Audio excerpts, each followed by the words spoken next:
question station on Space to Ground. Welcome to Space to Ground, your weekly look at what's happening on board the International Space Station. I'm Crawford Jones. NASA's New Horizons spacecraft finished its 9-year trek by Pluto to make the closest approach of any spacecraft ever to the dwarf planet.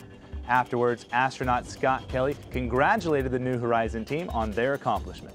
From the International Space Station, I'm sending my heartfelt best wishes and congratulations to the New Horizons team. When New Horizons launched in January 2006, the space station was less than half the size it is today.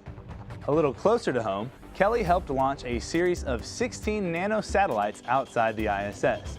These Dove satellites were launched from the NanoRacks CubeSat deployer outside the Japanese experiment module and allow for images of the Earth to be taken on a consistent basis.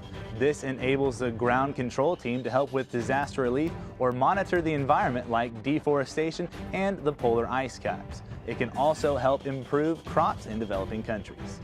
While that was happening in space, a new trio of space station crew members arrived at the Baikonur Cosmodrome to finish mission preparations as they get ready for their trip to the orbital outpost. Russian cosmonaut Oleg Kononenko, Japanese astronaut Kamiya Yui, and NASA astronaut Kjell Lindgren made their way to Kazakhstan to prepare for their Soyuz launch next week to join the Expedition 44 crew. For coverage times, check out nasa.gov/NTV, and you can catch all of the action live on NASA TV. This week's Twitter question comes from Evie, who wants to know, what is the humidity inside the ISS?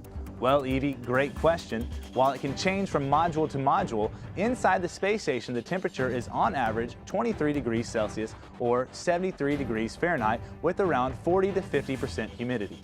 But that can change. For example, if the crew members were exercising around the same time, then that would actually change the humidity in that node and cause it to be slightly higher.